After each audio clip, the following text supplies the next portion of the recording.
Be confident, be bold, be authentic, but don't forget to take action. This is Ordinary to Badass, where our stories empower women to step into the spotlight of their own lives and pursue what they're truly passionate about. It's time to step into the arena and become more than just extraordinary.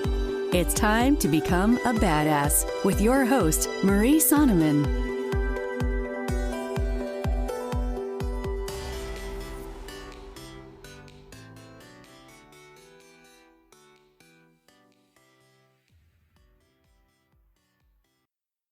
Welcome to Ordinary to Badass, episode number 101. In this episode, I'm going to be sharing why confidence is so badass. I get pretty excited in this episode because I love talking about confidence. It's something that we all have, but we struggle with it to varying degrees. So I know that you're absolutely going to love this episode. Now, before we get there, if you haven't joined the Ordinary to Badass Facebook group, definitely do so today. On Wednesday nights, we're going to be having conversations in the Ordinary to Badass Facebook group about the podcast. So last night on Wednesday, we talked all about confidence, and some of those ideas or some of those conversations spark stuff in my head, and maybe it'll end up on Thursday's podcast or a future podcast, or maybe I can address some of your questions. If you have stuff that you want to see addressed, then join the Ordinary to Badass Facebook group. And also, maybe you have struggled with confidence or badassery or any of the things that are mentioned in this podcast. Then we hop in the Facebook group and we talk about them. Because you are not alone. You are in this community, or you are in this with a community of badass women. So definitely check out the Ordinary to Badass Facebook group today. And if you like this episode, I would be super grateful if you headed on over to iTunes and left a rating and review, and just shared what you thought of the episode. That way, other badasses just like you can find it. And then, of course, screenshot it, send it to me on Instagram in your stories, and tag me at Ordinary to Badass. I would love to hear your feedback on the show. And if that's not your thing, share it with a friend. That's cool too. We're looking for other badasses just like you. All right, enough said. Let's get to the episode.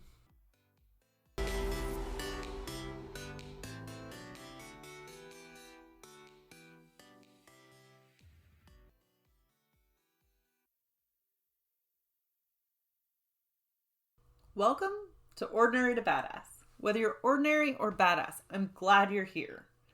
Today's episode is going to be all about why confidence is so badass. I love confidence. Now, I'm not saying that I'm always confident or that I don't struggle with confidence, but the things that you can accomplish with confidence are amazing, and they can take you to crazy places.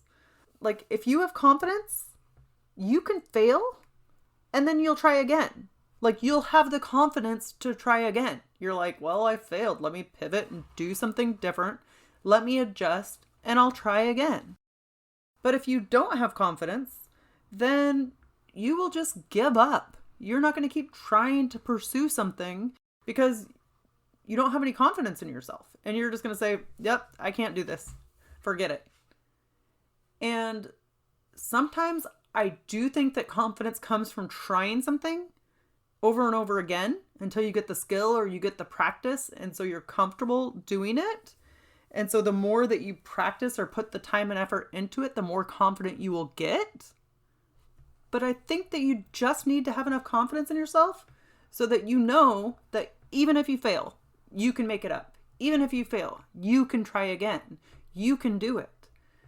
So be comfortable with failure. Be comfortable with your abilities. Like knowing that you can suck at something today, but be a freaking amazing at it tomorrow. So confidence is super badass if it can help you overcome failure.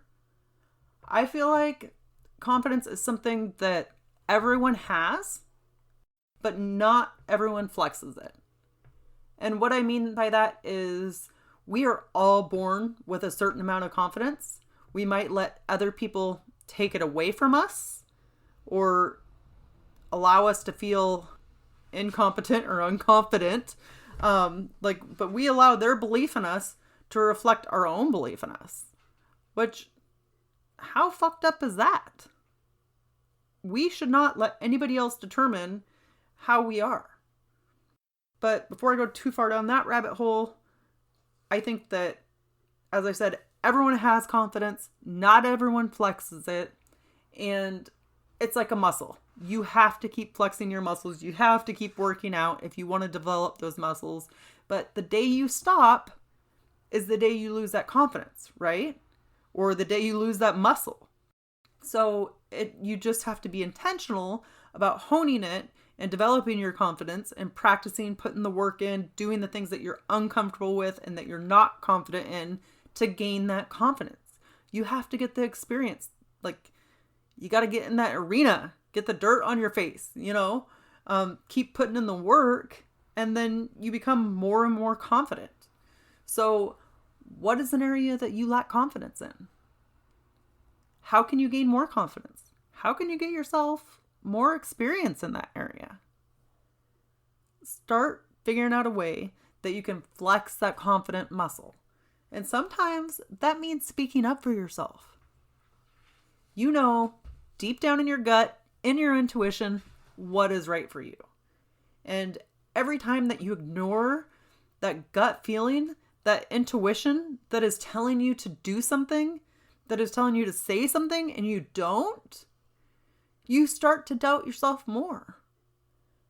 Every time that you don't set a boundary and you kind of get that feeling inside you, like, that bothers me, or that did not feel good, and you walk away from a conversation feeling gross, maybe it's because you didn't set a boundary. So where in your life can you start setting boundaries? And maybe you set those boundaries based on your values. What are your values? Is your values your religion or your family? Maybe it's time with family. Maybe one of your values, like one of my values, is being inclusive and not bullying. Like, bullying is really just a trigger for me. It irritates the heck out of me and I cannot stand it.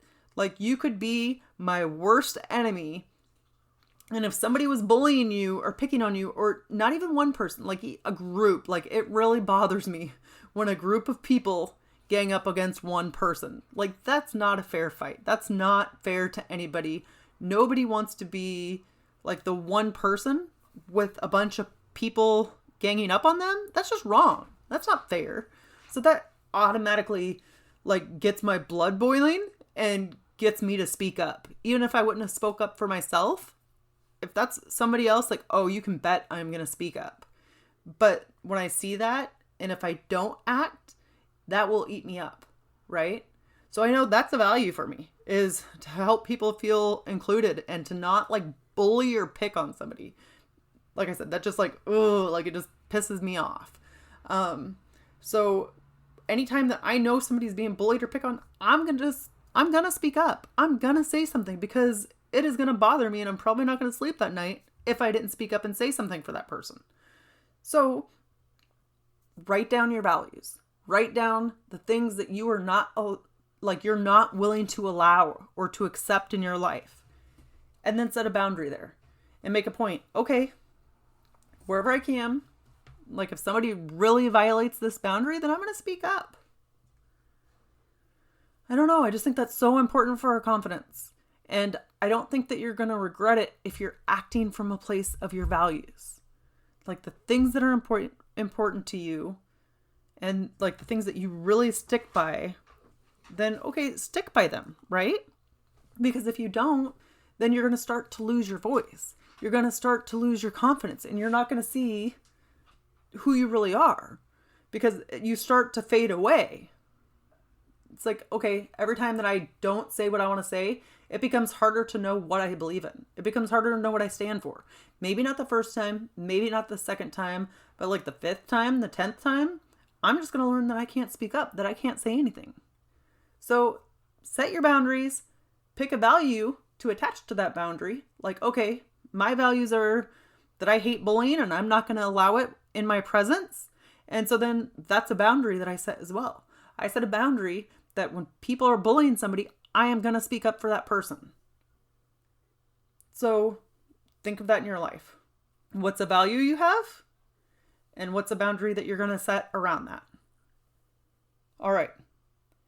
And kind of what I started to go down before, there's this quote, and it's, you have to be taught to be second class. You are not born that way. By Lena Horne. Where did you learn that your opinion doesn't mean something? Stop listening to what other people say about you or what they say that they think about you. Their opinions are none of your business. Their opinions don't pay your bills. And if they do, and you don't like it, and it doesn't align with your values, maybe it's time to move on. But let me read that quote again. You have to be taught to be second class. You are not born that way. Lena Horne. I don't care who you are, but you deserve to be first class. You deserve to be the queen, to be treated the best, to have all of the best things, to have all of your cheerleaders around you. You don't deserve to be surrounded by negativity or to be surrounded by people that think less than you or think less of you. Nope. You get to choose, for the most part, you get to choose who is in your life and who you spend time with. Like, have the people in your life that think you are a badass, right? Have the people in your life that celebrate you, not just the people that tolerate you. And I heard that today by Dr. Fred Jones, who is an author. But be around people that celebrate you, not just people that tolerate you. It might sound fluffy, like, oh, wouldn't that be nice? But you're forgetting, you have a choice in the matter. You get to choose who you surround yourself with. You can surround yourself with people that feel ordinary, or you can surround yourself with people that feel badass. You are a freaking badass. So why not have confidence in yourself? Why not show up as a badass? So there was something that I was thinking about, and it's about cancel culture. There seems to have been a lot about cancel culture lately. And it's like, you can say whatever on social media, you can say whatever in life, and people are not going to like you. They are going to be upset with you for the things that you say, for the things that you do. They are not going to believe in you. They might think the worst of you. But does that make it true? Now, if you're not aware of cancel culture, let me read you the definition. According to Merriam-Webster Dictionary, cancel culture is the practice or tendency of engaging in mass canceling as a way of expressing disapproval and exerting social pressure.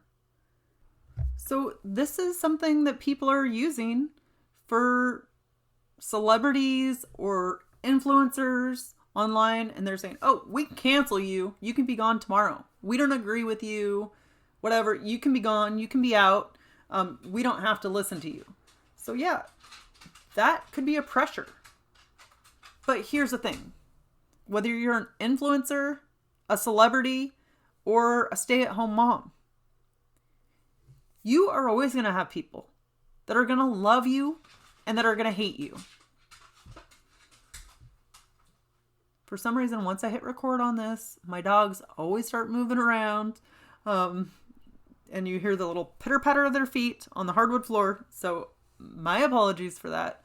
But back to the point. People are going to love or hate you no matter what. I am a people pleaser.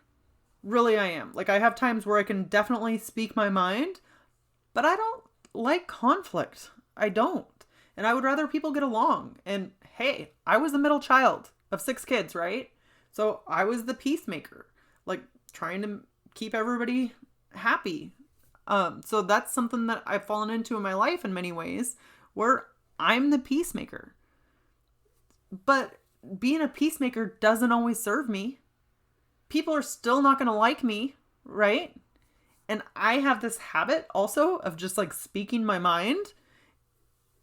And maybe it's probably not when there's like a ton of conflict, but like I will say stuff. I'm like a shoot it straight kind of girl. I don't have a lot of room for fluff. Like I'm just going to tell you what I think, or yeah, I don't know. But people are not going to like me, right? But if I try to like soften my edges, people are still not going to like me. But it takes so much effort to put up a mask or put up a facade or be who you want me to be and then who somebody else wants me to be and who my family wants me to be. It's like, why? Now, I'm not telling you that I have this all figured out. I'm not telling you that I have it nailed, but I do know that I just would rather be myself, that I would just rather show up as me. And yeah, it might hurt a little bit more when people don't like me, but at least I know they don't freaking like me. They don't like the real me. Okay, cool. You're not my people, right? So who are your people? Who are not your people? Isn't it time that you found out? Like I said, there's always going to be somebody that doesn't like you. People are going to love you. People are going to hate you. But you might as well show up as yourself. At least that way you can sleep with you could sleep with yourself at night, or you can go to sleep at night and rest your head without like having to worry, like, who am I going to be? What am I going to try to fit into tomorrow? Right? Just show up as yourself. That's it. That's all that's required. And you know what? I think that's pretty freaking badass. When you can just show up and have like an unwavering belief in yourself, a strength. And I think that's part of confidence, right? When you're just like, this is me, love it or hate it, here I am. So, although I know an unwavering belief might be a hard standard to set, because I think even the most confident people struggle with sometimes belief in themselves. Heck, I think some of the most famous people in time have probably struggled. Like, you look at Martin Luther King, and he might not have been that popular at first. His opinion might not have been that popular at first. But now you could look at him and you could be like, okay, total badass.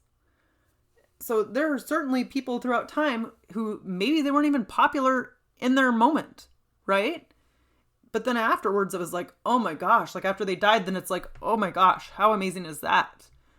Like, and I'm trying to think of a good example of a celebrity who died who became famous after they died. Like, I know Martin Luther King had definitely had followers and had fans in his time, and certainly more after he died, but there's still other people who were not even popular in their time. Their opinion was not popular. After they died, cool AF. Yes, I just said that. Okay, let's talk Vincent van Gogh. Van Gogh lived most of his life without any success. He was an artist creating all this art and just didn't see, the amazingness that he was creating. And maybe towards the end of his life. But if you don't know, Van Gogh committed suicide. He died. He didn't get to see most of his success. So most of it was discovered after he died, right? So in art, Van Gogh was a badass. But he didn't get to know that he was a badass. He didn't get to see that other people recognized his badassery. And so I looked it up and it said that one of his paintings in 1990 sold for $82.5 million. And today it would be $134 million for one painting. How insane is that? And he never knew a second of that in his life. He didn't know what his possibility was or how great his legacy would be. So are you giving up on your legacy? Are you cutting yourself short and not living up to your potential? Maybe there's more for you. Maybe this is just your first act. There is still time, my friend. I don't care what age you are, but there is still so much time for your badassery to shine. So giving up on it now is like, just, okay, I'm admitting defeat. I'm not going to see that second part of my life. I'm not going to see that legacy that I could have created. And then not only that, but like leaving it for generations to come, right? But you're cutting yourself off. You're cutting yourself short not to at least put in the effort to do the things that like light you up. And maybe that's just a creative thing. Maybe you just like painting for fun, or like get together with your mom friends for wine and painting night, right? But if that's what brings you joy, then do it, because who knows what else that opens up for you. Now, your paintings might not be worth $134 million one day, but at least you're doing something that like brings you joy. And then here's the other thing is you're doing something that you love, and then who knows how else that'll affect the people around you. They'll start doing what they love. And maybe somebody in your like little wine and painting club, maybe they will become the next Van Gogh, or maybe one of their kids will because they saw their mom pursuing her freaking passion. So stop giving up on the things that you want to do. Don't let that second part of your life or the second phase of your life or the next phase of your life, don't let that stop just because you're getting in your own way, just because you don't have the confidence to pursue the things that light you up, the things that make you happy. And again, you never know what the secondary effects are. You never know what just you're pursuing your joy, what that can do for the people around you. You would be surprised. Here's the other question that I want to pose to you. What has your lack of confidence stolen from you? What have you not been able to do or to achieve because you didn't believe in yourself? There is so much to lose, my friend. And I think I've shared this before, but in high school, I was playing fast pitch and I loved fast pitch, but I was just, the years before, I was stressing myself out like about every little mistake and every little thing. And then one time I was like, okay, I think it was my senior year in high school, and I was trying to figure out how to take some pressure off myself. And I said, okay, at least if I give it my best, then I'm not going to have any regrets. If I go all out, if I dive for that ball, if I play the best that I can, then I'm not going to regret this 10 years from now, 20 years from now. But the same is true for you, right? If you do the things that you love, you do the things that you're passionate about, you try and you fail and you try again, you're not going to regret that because at least you did it. At least you did the work and put in the effort. So that is my challenge to you. Pursue your confidence like no other. Like stand in your ground, own your confidence. That is your strength, is being who you are, being yourself. And there are always going to be haters. There are always going to be people that doubt you. That is not for you. That is none of your business. Who cares what other people think of you, right? You have no time for that. So today, my friends, pursue confidence. You are so badass. Your confidence is badass. Own who you are. The haters are going to be there, and I expect you to be there too. I expect you to be there being yourself. If I went on a rant today, it's because I'm so freaking passionate about confidence, about you showing up as yourself, and I know that's what makes you a badass. Being a badass is so much stronger than like muscles could be, right? It's the inner strength, it's the inner confidence that make you a badass on the outside. So protect your confidence and just pursue badassery, my friends. Wherever you are, whatever you're doing, own it and get after it. Okay, next week you are going to hear from my friend Dan Warheide. And if you have ever thought about leaving your 9-to-5, like if you're not happy in your 9-to-5 right now, then you definitely want to listen to Monday's episode of the podcast. Dan is so great and gives actionable steps and ways to leave your 9-to-5, but then also he talks about mindset. And you know that I love mindset hacks. So tune in on Monday to hear from Dan, and I would love for you to jump in the Ordinary to Badass Facebook group. We have conversations about the podcast. I want to know, what were your takeaways? What did you get from this? Something good, something bad? What works for you? Are you a badass at confidence? Or does your confidence make you badass? Share it with us in the Ordinary to Badass Facebook group today, and I will talk to you on Monday.